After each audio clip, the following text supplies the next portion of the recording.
What's going on, everybody? Welcome to episode number 90 of Trail Tales. My name is Kyle O'Grady. I am a thru hiker, I am a peak bagger, I am a huge hiking nerd, and every single week on this podcast, I chat with other hiking nerds about their experiences on the trail. Now, before I talk about this week's guest and this week's episode, I need to just say, I just got back 2 days ago from a thru hike of the Northville Placid Trail with Flossie, who most of you know at this point, and it was a ripper. It was crazy. That's why there was no episode last week, or that's also why I haven't posted a YouTube video in almost 2 weeks now at this point. It was pretty crazy. Yeah, it took 8 days, 140 miles, and I'll just say stay tuned because I think next week's episode is going to be me and Flossie talking about that hike. So anyways, that's what's been up with me. This week's guest is a man named Ryan Bunting. He pretty much spends most of this episode talking about Canadian hiking trails, and I should specify Western Canadian hiking trails. This was a little bit outside of my comfort zone, I'll say, because I barely know anything about like any of the trails we talked about. So if you live in Western Canada or even just on the west coast of the US and you want to go hike over there at some point if the border ever opens up again, then this is going to be the episode for you. It was just cool to learn about a region of the world that I really don't know that much about and learn about the hiking over there. So it was a really, really good time. Ryan, thank you so much for coming on the show. I really appreciate it. We're going to get into the episode in just a second. First, let me do my plugs. Do I sound congested right now? I don't feel congested, but I just woke up, so that's probably why. YouTube, go check out my YouTube channel, Kyle Hates Hiking on YouTube. The reason you should go do that is because even if you don't like my stupid clickbaity top 10 whatever backpack bullshit videos, I'm going to be posting a full video of Flossie and I's Northville Placid Trail thru hike as soon as I'm done editing it. I'm going to start pretty much right after I'm done recording this, so stay tuned for that. Instagram, Kyle Hates Hiking, go follow me there as well. Send me a message, send me an email, trailtalespod@gmail.com, and don't forget to leave a 5-star review for the show on whatever your podcast app is. That would be amazing. That really, really helps the show. And speaking of helping the show, you can also do that by joining the Trail Tales Patreon. Now look, I know most people aren't going to do that. I don't expect that of anybody. Just tuning in week after week is more than enough. I really, really appreciate that. But if you want to go the extra mile, then yeah, patreon.com/trailtales. You'll get some bonus content here and there. You'll get some stickers, and you'll get a video chat monthly, usually, with me and a bunch of other hiking nerds, a Zoom call, if you will. And it's a lot of fun. I've kind of been slacking on that, I'm not gonna lie, the past month, but things have just been so busy preparing for and then executing this thru hike of the NPT. So backpacking season is pretty much over now, so I won't be slacking on Patreon quite as much, so go check that out. That's a pretty bad pitch for the Patreon, isn't it? Telling people, oh yeah, go join this, but then also I've been slacking on it. But anyways, that's what we're gonna do here. Screw it.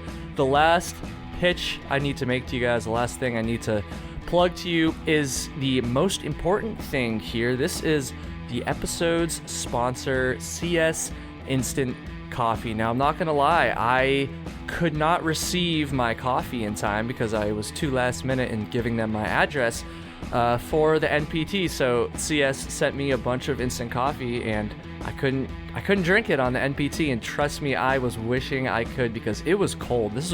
You're gonna find this out when you watch the video and hear the episode and stuff. But this is a cold, wet hike. It was rather uncomfortable for a lot of it, if I'm just gonna be honest. And having some nice, warm, delicious CS instant coffee would have been amazing. So if you have any more hikes planned this fall, you definitely need to get some CS instant coffee to throw in your food bag. I'm thinking I might just take some on a few day hikes maybe. I got some fuel canisters left over too, so maybe I'll go do a short day hike and drink some coffee halfway through. I think that'd be awesome. Enjoy the fall colors up here in Vermont. So here's the deal with CS. Each packet will make like 2 smaller or weaker cups of coffee, if you will. That totally works because there's a decent amount of coffee in each packet. Or if you're crazy like me and you like a real strong cup of coffee in the morning, say it's your last day on the Northville Placid Trail and you have to hike 25 miles in the freezing cold and wet terrain, then you can do that. Unfortunately, I couldn't do that. If you can't tell, I'm a little bit bitter, but I certainly would have if I could have, and it probably would have made things a lot easier. So yeah, csinstant.coffee, that's where you can go check them out. I say this every time I do an ad read for them, but I love that URL. I mean, come on, .coffee, that's freaking sick. csinstant.coffee. I will have a affiliate link in the show notes of this episode, so if you buy the coffee through that link, I will receive a little bit of a kickback as well, which would be awesome, supporting the show as well as getting some amazing coffee. But at least just go check them out. csinstant.coffee. Go give them a follow on Instagram and all that good stuff as well. And I got to give them a huge thank you for continuing to support Trail Tales, for continuing to feed my caffeine addiction. This stuff is way better than any instant coffee you're going to find in the grocery store. I can tell you that right now. So go check them out, csinstant.coffee. With that said, let's get into episode 90. Damn, I'm almost at 100. 10 more to go. Episode 90 with Ryan Bunting.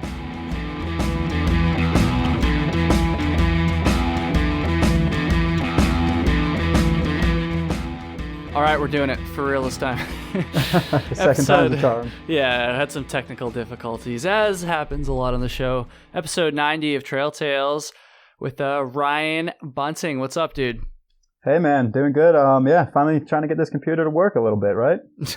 We're good to go now. Knock on wood. I think we're good. We'll make it work, dude. So yeah, why don't you introduce yourself again, a second time, and tell everybody who you are, what you've hiked, all that good stuff. It only gets better round two, right? That's right. So you got some practice.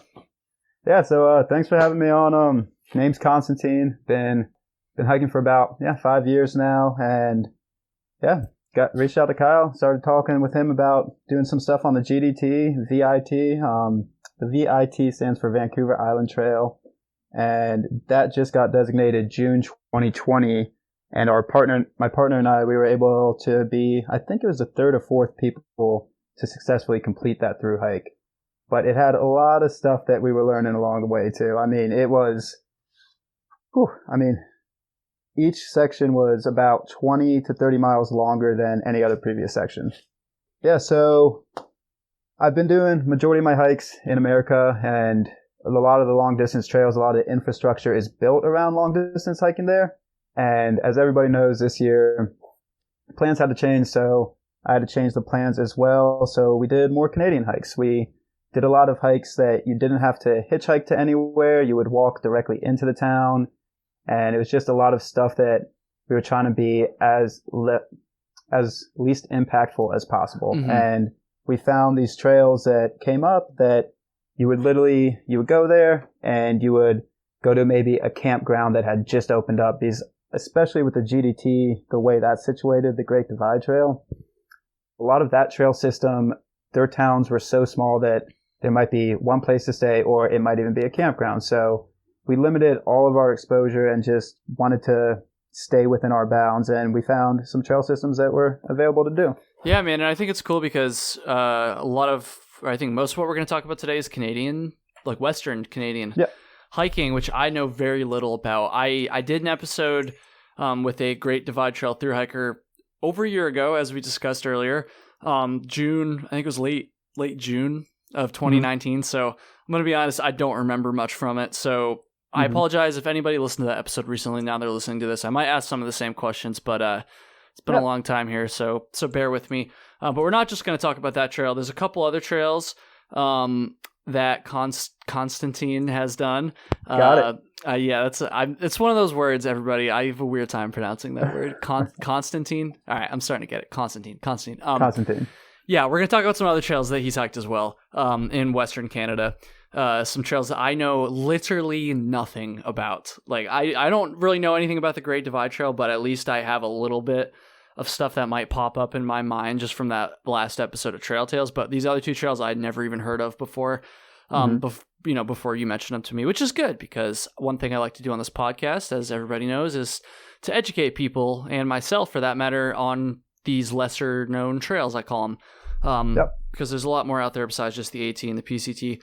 But you said you grew up in America and stuff, and you had done some hiking here as well. Just real quick, what have you done, just to kind of recap, here in the States as far as hiking?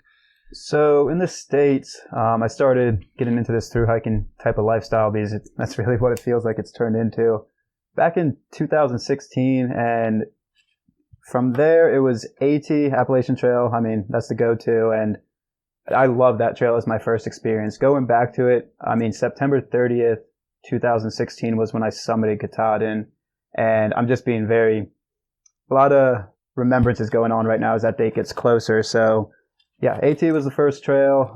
PCT was the second trail, 2017, which was just a crazy, crazy experience. I mean, Sierras were brutal. Wildfires were brutal. It was just a lot of detours. So PCT 17, CDT 2018, and then from there it was the Pinhoti Trail, then it was the PNT 2019, and the PNT was an amazing experience.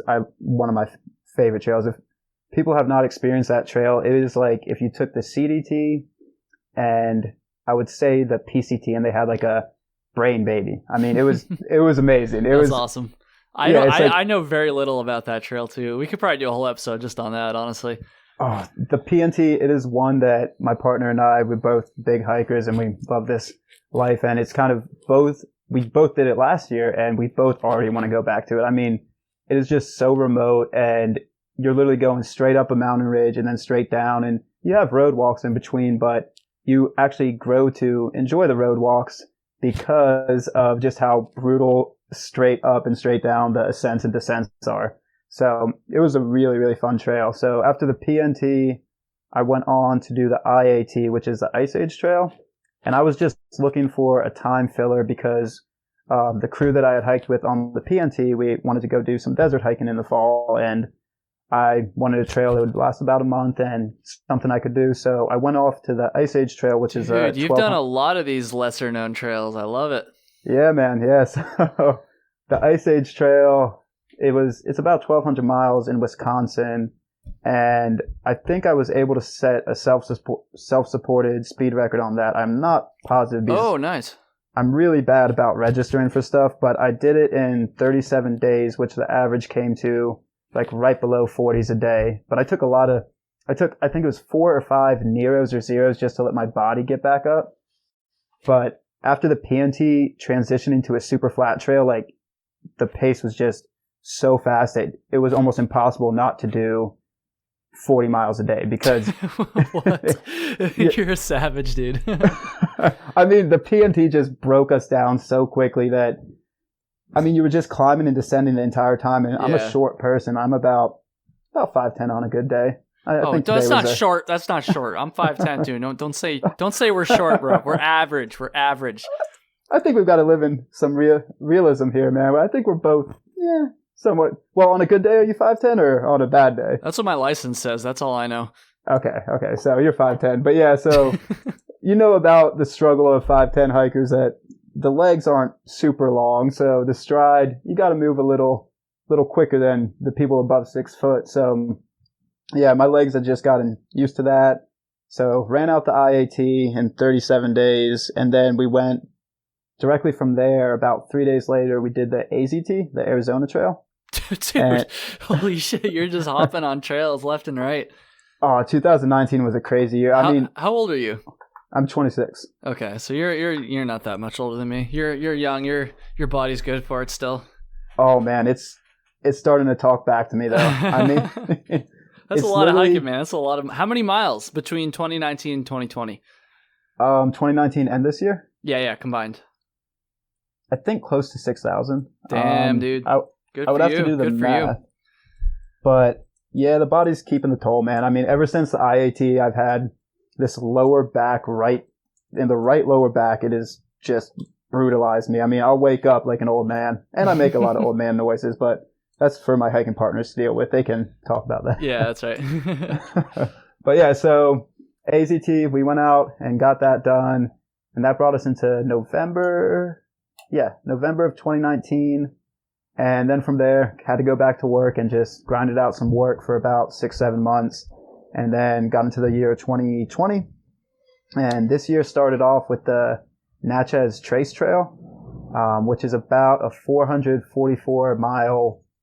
Let's just be realistic. It's pretty much a road walk in Mississippi, Alabama, and Georgia. I mean, he just walked 400 miles on the roads in the deep south. I was not prepared. I mean, I was prepared for how much road walk it was, but then once you're out there, you're not really prepared. It was just, there were little segments about 2 miles long every 50 miles that you could go back in and do some hiking on trails. But a lot of those segments had also just dealt with a tornado and a high weather system that had moved through. So every time I got a reprieve from the road, I went to a bushwhack. And did you like it? That sounds like kind of shitty. I'm not going to lie. I liked it because I got to push the body and the mind a little bit. Because a lot of these trails, as you know, you're a big hiker too. A lot of the trails are more mental than physical a lot of the time. Oh yeah. I'd been dealing with a lot of worry about, because this was back in May, and my partner's from Canada, so I was dealing with a lot of worry about being able to get back into Canada and being able to spend the summer together. We had a lot of plans. I mean, this year moved a lot of those plans forward faster than we had assumed. But so I was dealing with a lot of worry, and the way I deal with worry is push out some miles. So I was able to do the Natchez Trace in 14 days with 2 smaller days in there. But there was one day I did a 41, and then a lot of them were mid-30s. And then there was a 10-miler because it's just rained on me and I didn't want to do anything. But that was a full road walk.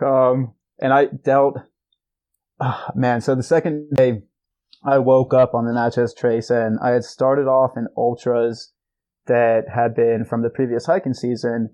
And I had also thought my body was going to be in shape for what I wanted to go do. And my muscles were, but my feet weren't. So I got out there, and within the second day, I woke up in my tent and I thought I had broken my right foot. It was terrible. I mean, the pain that I had to limp for the first 15 miles was just excruciating. I mean, I've never really, when doing these trails, a lot of the time, it's just not even having the thought of quote unquote quit. But that is like the first instance that I've ever been on a trail system and being like, I might have to quit. Like, not I want to quit, but it's I might have to, because I really thought I had somehow, stress fracture or something, broken my right foot. And for the next 13 days, every single morning from about 5 a.m. to 1 p.m., the pain was just every single step excruciating. It was one of the most, and that's what pushed my mental game a lot too, it was a road walk, but it was also one of the hardest trails I've ever done. It was flat, it was a road walk, but just every single step being pure agony was just, yeah, man. It literally almost broke me, man. Well, shit. I'm glad you were still able to do it, dude. I didn't realize how many freaking trails you hiked. This is crazy. That's so crazy. When did you do the Great Divide Trail again? I knew it was this year, but like when was it? Yeah, so we started the Great Divide Trail super early because we thought, we were very optimistic, hoping that this summer would turn out into a little something that it didn't turn out to. Yeah. We started super early, June 12th, and we finished July 18th. Gotcha. We were shooting, when we first started that trail, we did want to set a speed record on that trail as well. And we quickly came to realize that on the GDT, there is absolutely zero pace setting. You do not ever know how many miles you're going to do that day. Dude, ever. Real quick, can you just remind everybody what that trail is exactly? I kind of brushed over that. I probably should ask you that question first. Oh, yeah. Yeah, so the GDT is called the Great Divide Trail, and it's about 700 miles, and it starts down at the Canadian-U.S. border in Waterton Lakes, Alberta. So if you have done the CDT before, a lot of people, well, not a lot, but there have been people that will connect the CDT to the GDT. So it's right over by Glacier there, yeah? Yeah, so cool. if you want to, like, a lot of people on the PCT will go into Manning Park, but on the CDT, if you want to complete your hike in Canada, you would walk into Waterton Lakes. But that's where the GDT begins at that terminus of the CDT, in fact. So where the terminus is for the CDT is the same exact southern terminus for the GDT. So it starts there, and then you go northbound about 640 miles to Kakwa Lake, which is the northern terminus. And then from Kakwa Lake, if you're going northbound, you have about 60 to 70 more miles of quote-unquote road walking to get out of the wilderness. But it's not really a road walk, as you were mentioning before we started recording, or maybe it was on the other recording that ended up being scratched. I don't remember, but you can go ahead and say that stuff for the second or third time for everybody's listening pleasure. Yeah. So the road walk out of the GDT actually turned into one of our most dangerous moments on the GDT. Oh shit! So I think it's about 10 miles from Aqua Lake is a creek called Buchanan Creek. And I probably should have touched on this. We had done the GDT in kind of record snow and record flooding through a lot of these areas. So every single creek and river crossing or ford was exponentially higher and more dangerous. So we got to Buchanan Creek after 10 miles of kind of broken out gravel road. And we get there, and there used to be a bridge, but it had been washed out a few years back. So we're scoping out this river about how to cross it, and there's just no way around swimming it and swimming rapids. Like, it is moving very quick. Damn. Yeah, and the place that we decided to cross, if you don't hit this one log that is sticking out into the water, you're going to go for a ride in the rapids that is not going to be a pleasant experience. It was really, really dangerous, but there's no way around it. This was the last thing that held us between us and civilization, pretty much. So we get there at 6 or 7. We'd been getting poured on all day, so we were already wet. What's one more swim? But we get there, and we plan to hit this tree and pull ourselves up the tree onto the bank of the river. And usually I go first in the river fords, but my partner, they were kind of just done with the day. They wanted to get to camp, so they go, and the place that we were shooting for, they actually hit the very tail end of the tree, which is like a very skinny part, and they grabbed it, but where the tail end of the tree was situated, it was thicker in the rapids, so they were getting hit by more water pressure, quicker water, and so it felt like 5 minutes I was standing on the other bank, but it must have been 5 to 10 seconds. And our plan was to pull ourselves up the log. And I was kind of curious why they weren't pulling themselves up yet. And then they mouthed the word help at me. So I had to run it. Yeah, I had to, because we had picked a route. So I had to run into the water and just hope the rapids would bring me close to them, because their grip was loosening and they were not going to be able to get out of this jam themselves. So I hit the log where we had originally planned after riding some rapids for a little bit. And where I landed, it was enough that I held onto the log and the water kind of funneled around me and created an air pocket for them to get unstuck after still having to pull and fight this current for a long time. So we get to the other side, and that was just one of the many, many river crossings on the GDT. But that was like the last kind of, hey, I hope you remember me from the trail. I recall, like I said, I don't remember very much from my other episode. I think it was number 35. What did we looked it up right before we started recording. I can't remember. 33, I think it was, with Jake Pickering. I don't remember much from that episode, but I do remember him talking a lot about how, I feel like I remember him saying it was like a lot of bushwhacking on that trail, like a lot of bushwhacking. Is that true? Am I thinking of the right thing? That is a very accurate statement. Can you talk about that a little bit? Sure. Yeah, bushwhacking is going to be a norm if you do the GDT. But it's every day you're going to do it. Depending on the time of year you do it, you will have less, because some of that bushwhacking is actually kind of exposed ridge walking, and you're doing very high alpine travel a lot of the time. So if there was not a lot of snow on the ground when we went through, it would be easier to pick your way through. But you guys went pretty early, yeah? Yeah, so we did not have So we did not get out of the snow, and no, we never got out of the snow. Huh. So yeah, it was, I mean, the first day on trail, we got out of Waterton because you had to get national park permits and they weren't open yet. So we weren't able to get it. So we had to push our first day out of the park, and we camped the first night out of the park. And the second day, we're both used to high mileage days, especially on these harder trails. We try to hover anywhere between 30s to 35s. Second day, we did 7 miles. That's a lot different than 40, bro. Yeah, it's a little bit different. It took us all day. The just ridge line coming out of Waterton was just so brutal with snow travel and like steep ups. I mean, at one point I was climbing what in my head was like a triple black diamond with no micros, had my ice axe in my hand, but I looked down and I'm just standing on a snow wall, just hiking up it. Go about 500 more feet up that, and then we'll level it out a little bit. It was, the snow year we went in was just incredibly brutal. I mean, we were traveling through a lot of avalanche zones the first 2 weeks, especially within that Waterton Lakes National Park area. There were a lot of cornices that we were not exactly comfortable crossing, but there was no way to do it besides that. So for recommendations for starting it, start it a little later in the season and not in a high snow year, because that was literally going to be my next question, bro. I'm just going to turn my mic off. You can take it from here. Oh, I'm sorry, man. No. Don't be sorry. It's a good thing you're ahead of the game. That's exactly what I was going to ask, is like, what would be like a recommended time of year to hike this trail?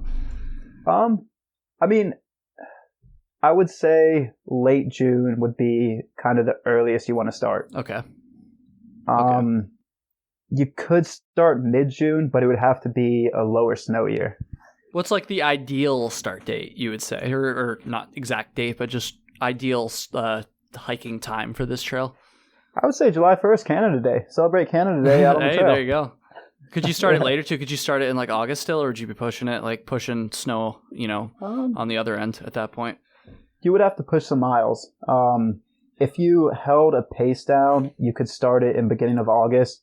I wouldn't want to be there at Kakwa any later than September 15th. Gotcha. It's not too cold a lot of the time, because if you're going to be hiking in that summer, you're going to be getting the sunshine. But what happened a lot with us is we just had consistent rain. So we had, I think between the two of us, we had about 10 bouts of hypothermia, like extreme Jesus hypothermia. Christ, dude, that's not good at all, man. Holy shit.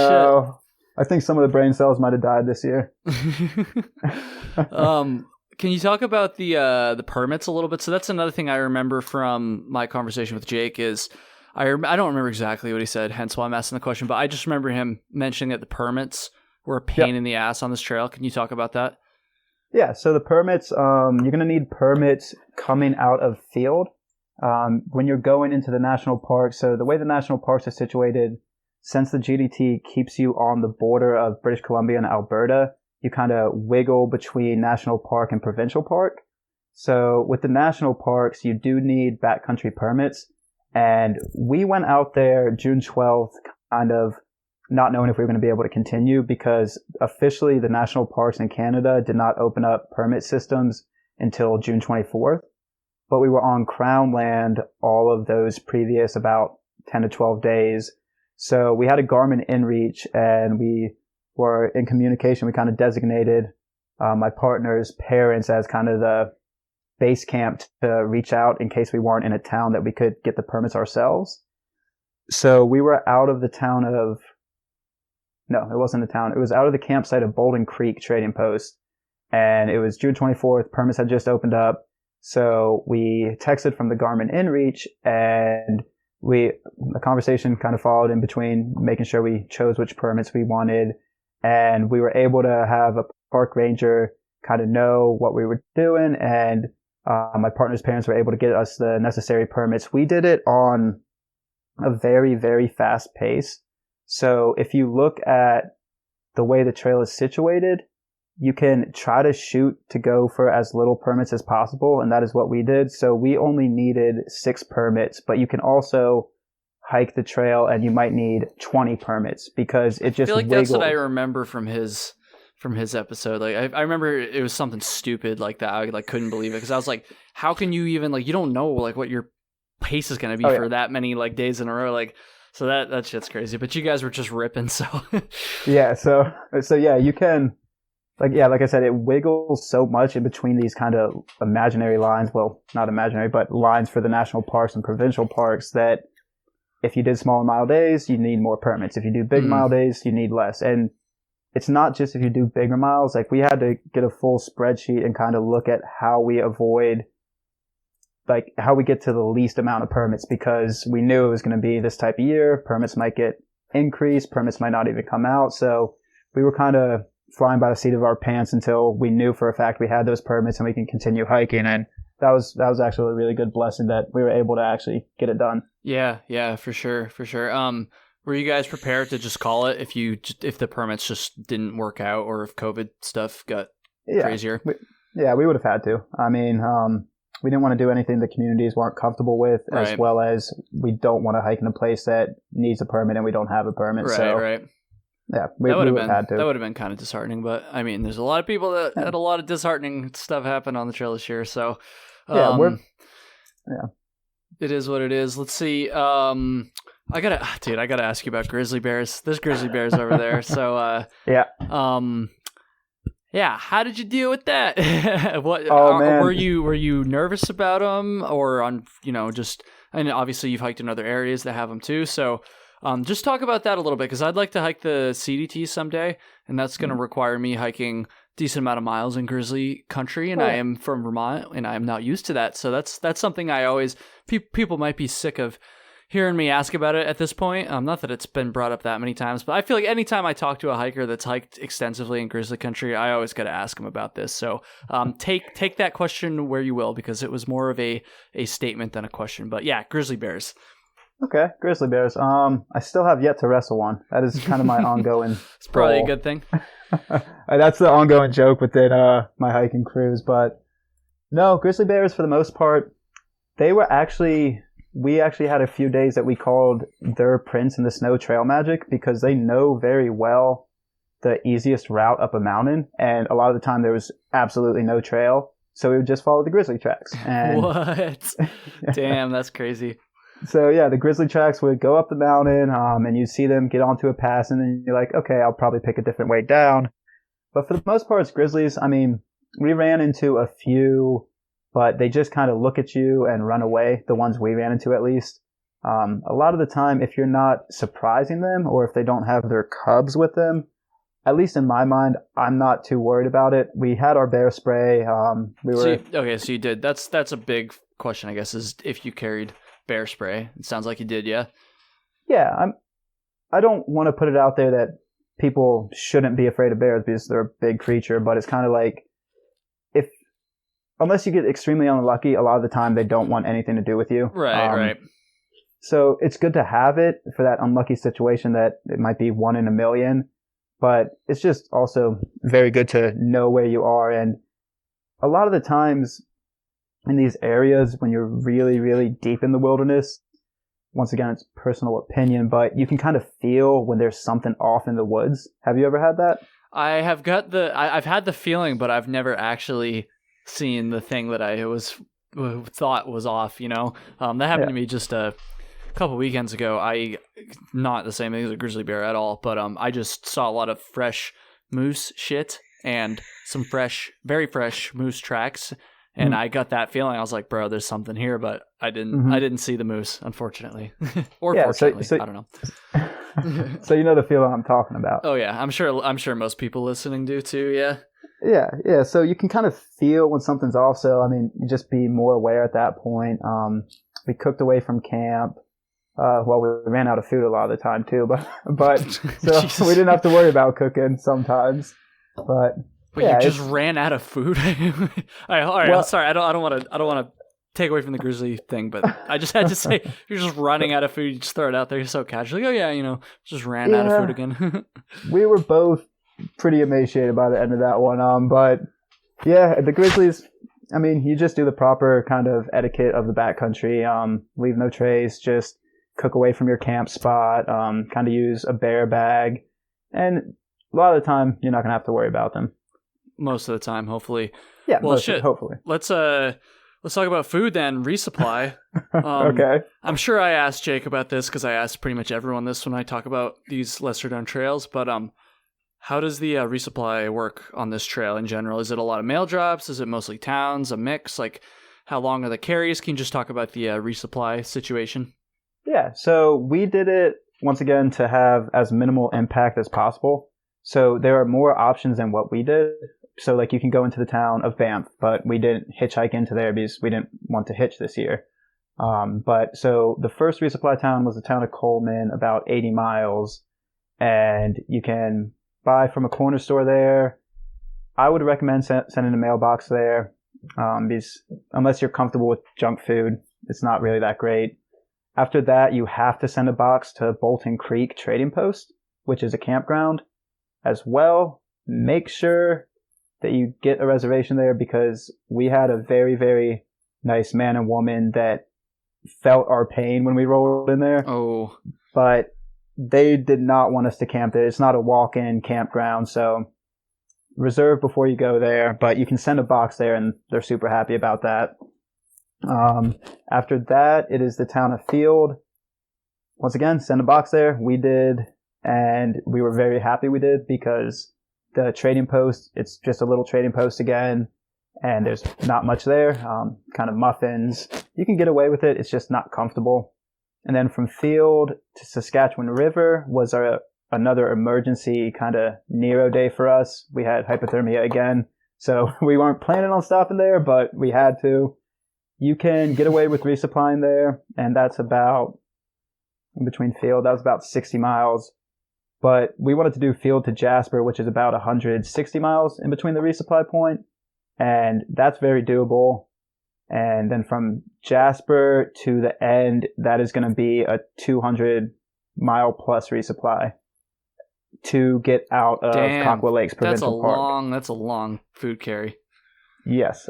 So it is 180 miles to the official terminus to Coquille Lakes. And then you have that extra change on that's the road. I might be adding the numbers wrong. It might have been 180 miles with the road. Damn. It's somewhere within there. That's crazy. That's another level, dude. That's a level beyond me. That'd be a tough resupply. That'd be I don't even think I could fit that many freaking days of food. I guess you just have to do big mile days to do a stretch that long, yeah. Like you just I mean, how many days did you do it in that stretch? It took us 10 because we had 4 out of those 10 days that we had to emergency camp because of hypothermia. Okay, all right, fucking hypothermia. You keep bringing this up. Okay, so what the fuck? Why did you guys keep getting hypothermia? Jesus Christ. We just had a very, very rough year. It just rained on us, record rain levels all the time. So when you're just consistently wet in a very, very remote wilderness section, and then add in river crossings, multiple river crossings every day, you just never get dry. And then we were getting caught in a lot of inversions in the valleys. So when you thought you would be getting warmer in a valley, we would get caught in an inversion where the cold weather would come and settle.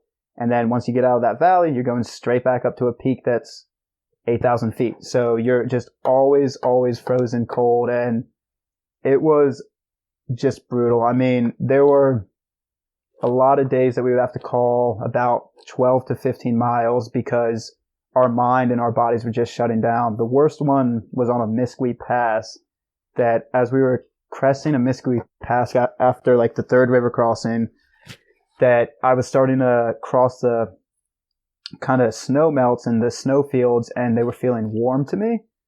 And it had been a fight with the cold like all day and my thoughts were not moving.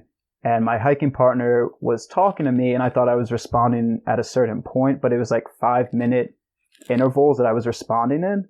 So when we finally called camp, I threw down my pack, and my pack was in the tent was in the bottom of my pack, so we had to set up in the rain, and it took me 5 minutes again to unbuckle one buckle because my muscles wouldn't respond to what I was trying to do, and that was the worst one. But there were a lot of varying degrees of hypothermia on that trail. Mm-hmm. Bro, that's just reckless. Like, I hate to say it, but that's just reckless, man. It couldn't be avoided. I mean, we talked it through. We did an after trip report. So the worst one coming out of Miscellany. So we knew it was going to rain, but the forecast for that rain was in fact that it was going to be warmer than it was. And we did not know how thick the bushwhack was going to be. So the bushwhack coming in out of field and going up to a Miscellany Pass is literally, you're fording a creek. The trail is pretty much a creek, and it's just, you're getting car washed by fresh water off the plants the entire time too. So it's just, you can never get dry. So, I mean, there was, besides doing 2 days in field, 0 in, which now that we look back at it, we should have, there was no avoiding that one. What should you do if you feel hypothermia coming on? I would say, if you feel it coming on before you get to the confusion level, find a safe place to camp. Get warm, get dry if you can, but a lot of circumstances build into that. You need to do what makes you feel comfortable. We were getting close to the point that we would, if we couldn't have gotten out of that bushwhack, we probably would have needed to hit the emergency rescue button on our inReach. Jesus Christ, what is with this trail and people? Because the Jake Pickering, that's what happened to him. He had to hit the thing on his spot device as well. It wasn't because of hypothermia. I think he had an allergic reaction to like bees or some shit like that. Ooh. But still, damn, that's the only time that's ever been brought up on this episode. And then here you are saying that you almost had to do the same thing on the same trail. Damn. Yeah. So we coined it the Triple B, beautifully brutal, baby. It was just beautiful. It was brutal and it made us babies that time. It was an intense trail, and a lot of factors aligned this year to make it more intense with the consistent rain. Like, if you would have done that bushwhack out of field in a regular day, it would just suck. You've done bushwhacks. You know they suck sometimes. Mm-hmm. Damn, yes. Bro. That's crazy. That's crazy. I've never been that far into hypothermia, but I've definitely had, like, the beginning stages set in before. Fortunately, I was always able to just... honestly, I don't even think I was backpacking for most of them, so, like, I was fine. But it's not a great feeling. Especially at all. Especially as I'm like preparing to go on this hike in the cold weather, and it's not going to shouldn't be that bad, but we could. Are you going to be going through a lot of snow? No snow. Oh. I hope not. I hope it'd be very very uncommon for snow to happen in the last week of September, first week of October up here. But I guess it is theoretically possible, but no, nothing like what you're talking about. Absolutely not. Nowhere close. Dude, let's talk about some of these other trails here. You're gonna have to come back on sometime because I have a feeling that we could literally do like many episodes based off of. Sure. First of all, you're a good guest because you talk a lot and you don't stick to the question and you just go. That's exactly what I like. And also, you've just done so much stuff here. Do I not ramble too much? No, you're perfect. It's perfect, dude. That's You're a podcast guest stream. Trust me, I've done a lot of these. Let's talk about the C2 Sky Trail. I've never heard of this before. What the hell is it? Where is it? All that info. Oh yeah. Can I touch on real quick the GDT? Just one comment sure. And then move on. I don't want to dissuade people from doing it because it's an absolutely beautiful trail. Just this year, like I was saying, there was a lot of factors that added into it being dangerous. Record floods, record rain, record snow. If you do it in the right time and you plan for it, it can be an awesome experience. Good stuff. I think Darwin on the trail was going to hike that until COVID messed that plan up. I feel like I remember him saying that. So hopefully he'll do that in the future, and that will get some more exposure for that trail too. I think that'd be cool. I'm actually... I want to get off the GDT. No, you're good, man. You're good. I'm meeting with the board of the GDT September 28th because they're wanting to hear about how they can do different things. So there's a vote in for the board, and I'm hoping to be able to get on the board. They recommended me for a board position and help shape some of that permit system and shape some of the more dangerous sections into still beautiful, just a little less bushwhacky. Yeah, that'd probably be a good thing. Yeah. Well, dude, I hope you're able to help there. That'd be great for everybody. Yeah. Yeah. Okay. So C2 Sky Trail. I want to just touch on these two trails before we wrap it up here. So we got like 20 minutes left. C2 Sky Trail. What is this trail? I've never heard of it. I don't know a single thing about it. Yeah. So the C2 Sky Trail, it's about 120 miles long. It starts down in the town of Squamish. So if you know the Vancouver area. I don't know anything about Vancouver. Okay, Squamish. so I see it on Google Maps right here, though. That's a funny name for a town, Squamish. it is an interesting name. It's actually a lot of this trail goes through tribal lands, so a lot of it has to route itself around either easements or around tribal lands. So Squamish is actually a tribal name. I don't want to talk too much on the name itself because I'm not positive of how it got named, but so I don't want to step on any toes there. But yes, Squamish is where it starts, and then it goes for about 40 to 50 miles, kind of tucking in with kind of logging roads and kind of mountain hikes, and it does a lot of ski slope hiking in there too. And then you have to walk highway for a little bit, then it gets towards Whistler, and you kind of tool around Whistler and then go up into the Whistler Mountains, and then you cut back down to the highway, and then from the end of Whistler to the town of Darcy, it's another 50 miles of road walk interspersed with kind of bits and pieces of trail, like 2-3 miles here. Like, they're trying to build more trail from Whistler northbound to Darcy, but they're just having a lot of pushback right now. So they've been trying to build it, but from Squamish to Whistler, it is almost purely trail, which is cool. At least half of it. And then it intersperses trail and road for the second half. Gotcha. And the road walking, is it actual like paved roads that are getting a lot of traffic, or is it just or a lot of traffic for up there, or is it like dirt roads, like Forest Service style, road walking? So from Whistler to the town of Pemberton, it is the Sea to Sky Highway. That's why they named the trail. It is busy road. But some of those shoulders are a little less wide than you would prefer. But after Pemberton to Darcy, where it ends, it is pretty much a dead zone with road. It's still a paved road, but not many people travel that corridor. So gotcha. You can within Pemberton to Darcy, I saw 10 cars or something. Gotcha. Where did you get like your trail info for this hike? Like, is there like a guidebook published or any sort of app or anything like that? So kind of all over the place. I just went to Google, kind of typed in Sea to Sky Trail in Google, and it brought me to the land management, and they had some GPX files in there. Okay. I forget. They have a full website devoted to it, but the last time it was updated was 2012. Oh, jeez. So, yeah, they have some GPX files in there that I found were not ground truth. So I just had to... The signs on the ground are better than their web presence. So that's interesting. I feel like it's usually the other way around these days. Yeah. That's bizarre. Yes. Huh. So the GPX files were like a little bit off then, you said? Yeah, so the GPX files were off until outside of Whistler because they had done a lot of work in these past couple of years. It's just their trail signs on the ground were new, but they hadn't updated in the website. So might be a better... Did you track it? You could have updated the GPX files, bro. Yeah, so I was planning on Hindsight's 2020. No, so I was planning on a yo-yo for a speed record, but I got caught in all that smoke from Cali. Oh, jeez. So I was trying to conserve my battery, and I wanted to GPX it on the way back.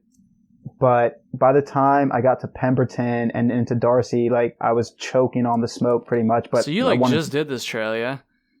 Yeah, about a week ago. Damn. 10 days ago. Oh, I got you recently. That's cool.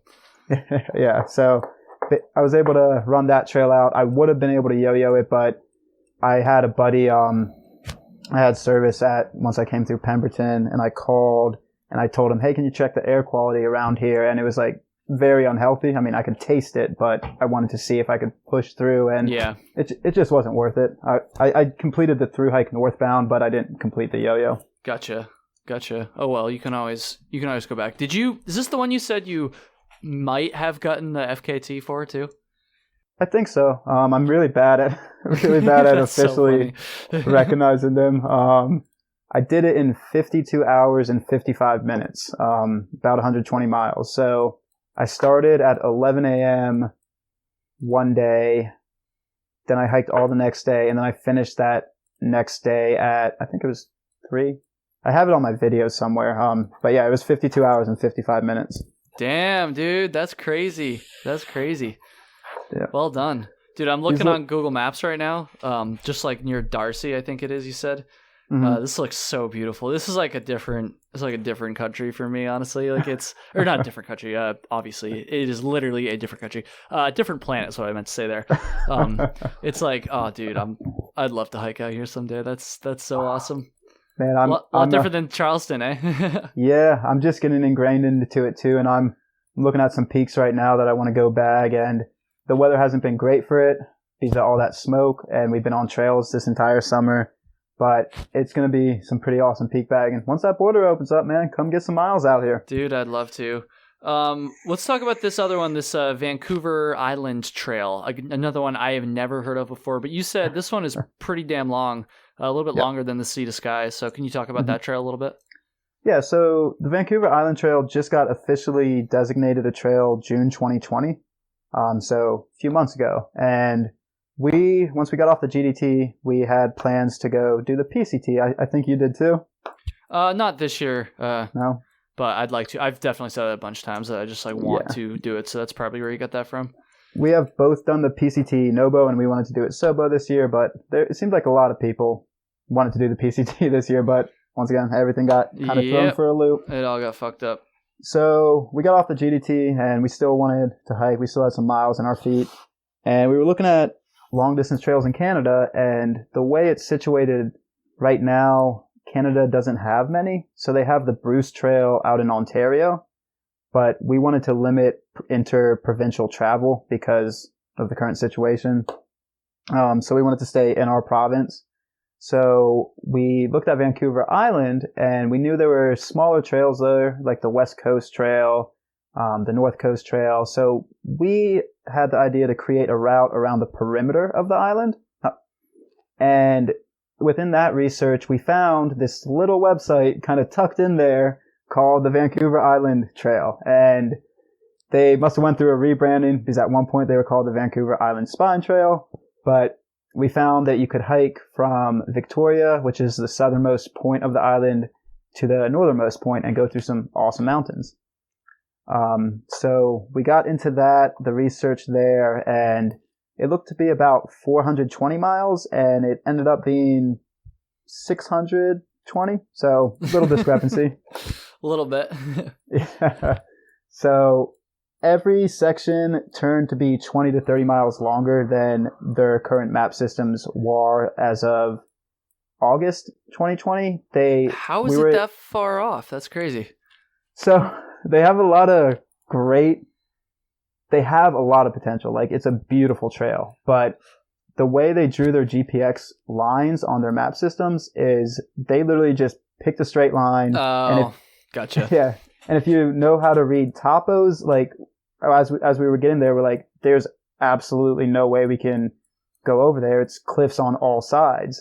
So they didn't. So it's not like a footpath already. They just basically chose a route and kind of made that the trail. Yeah. It's just, it fluctuates so much. So there's, out of that 600 miles, I would say about 300 of it is trail. Maybe a little more. And then you have about 200 miles of dirt road walk at logging roads.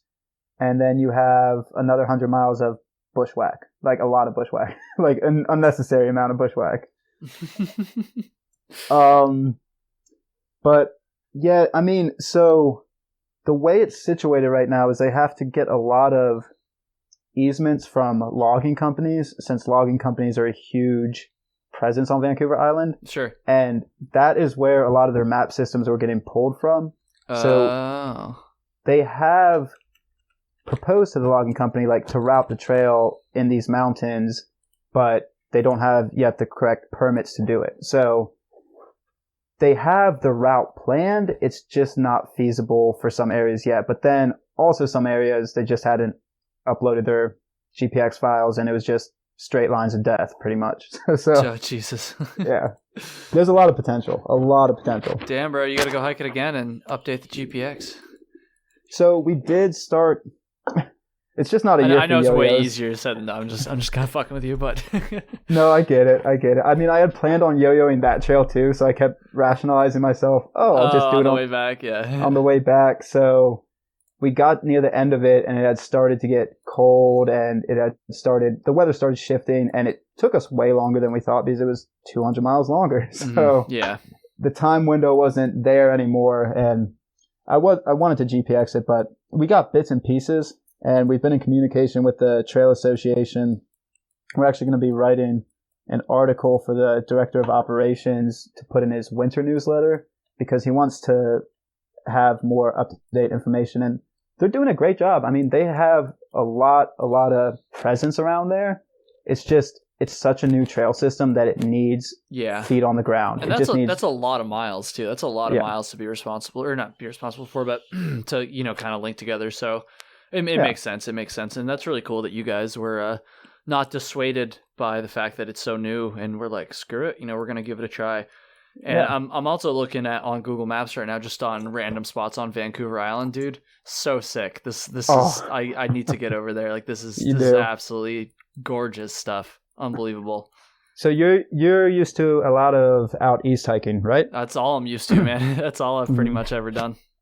So if you took the Beaufort Range in Vancouver Island and you mixed it, if you took the White Range in New Hampshire that the AT goes through. Yeah, that's kind of your playground, right? Oh yeah.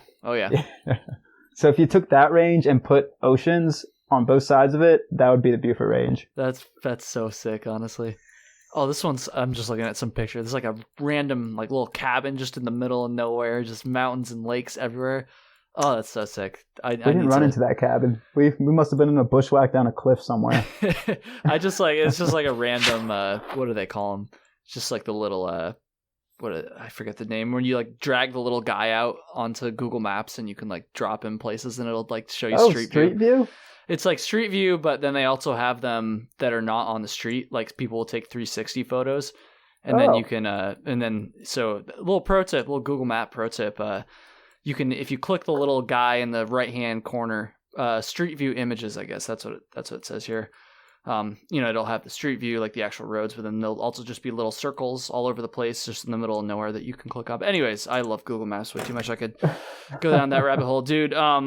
Story time, end of the episode. So I have a confession, everybody. I really blew this one. I did not give Ryan very much heads up at all for story time. So my bad, dude, but it sounds like you have plenty of stories, so hopefully you can come up with one. Actually, no, you'd said you had an idea, didn't you? Yeah, I mean, something popped in my head. And sorry about all the stories, man. I didn't. Oh no, that's good though. It's called Trail Tales, bro. It's called Trail Tales. That's what it's about. That's what it's about. I just ramble on. sorry, man. But yeah, do you want me to do a little trail story? Let's do it. Let's hear it. Yeah, so this one comes from the CDT, and I thought I was going to cowboy camp all of Colorado or all of the CDT, and I quickly learned different, but I was cowboy camping with some buddies up on, I forget what the top of this mountain was, but it was really, really high alpine, not much around us besides the mountain, and it's about 2 or 3 a.m., and I wake up to something licking my face, and I reach out my hand, like it's pitch black, and I reach out my hand, and the only thing I can think it is, because it was small and furry enough to not be a marmot, there's nothing else up there in those mountains besides baby bears and baby mountain lions. So I'm pretty sure I was getting taste tested for either a baby bear or baby mountain lion. And oh, Christ. Jesus. Oh, dude. I couldn't go back to sleep, man. I sat up in my sleeping bag, and the 2 buddies I was hiking with at the time, they were both ex-military, and we started talking. I'm like, hey, you guys awake? And they're like, oh, we've been awake for 15 minutes, man. Something didn't feel right in camp. I'm like, could have waked me up. I'm the only one out here cowboy camping. Damn. That's So crazy. yeah, bro. that was. I didn't like being a taste test for an animal on top No, of that's a pretty. mountain. That's pretty freaking terrifying, dude. That's never happened to me before, and I doubt it ever will because animals just don't seem to. Right before I leave on this hike, I probably shouldn't say this, but animals just. I don't know. I never see bears. I never see moose. I mean, a couple times, but for the amount of miles I hiked, like I feel like my bear per mile ratio is way lower than everybody else. It seemed like on the AT, but that's probably a good thing. I don't know why I'm complaining about it. We got to get you out west, man. I know. I'll probably I will say rattlesnakes like me. I saw a lot of rattlesnakes and just all sorts of snakes. But anyways, dude, I would love to get out west. I want to very soon. We'll see what happens with this crazy country over the next few months. But anyways, I think we're going to kind of end it there, man. Thank you so much for bearing with me with those technical difficulties earlier. We'll have to get you back on because I say we, like anybody else is running this besides me. I guess Rose is, well, she's editing. But anyways, yeah, dude, I will have to have you back on because you've done so much stuff. I think I said this in the first the lost iteration of this episode, the first 2 minutes we recorded and then had to start over. But I was like pretty unprepared for this. I feel like things are crazy in my life right now and getting ready for this hike and stuff. And just, I feel like I didn't quite do as much homework as I normally like to do. And so I didn't really know what to expect going into this. I didn't realize that you had done, I mean, I knew you're an experienced hiker, obviously, but I didn't know that you had done like this much stuff. So you're definitely one of the most experienced people to come on the show, dude, which is really, really cool. So thank you, man. I really appreciate it. Dude, I really appreciate you, man. I've listened to a lot of your podcasts while walking through the woods, and it's made some miles easier for me, man. And thank you for having me. Good deal. I'll take credit for all your 40-mile days then. With that said, take it. With that said, thanks for listening, everybody. Thanks to CS Instant Coffee, and that's gonna do it. Have a good one, everybody.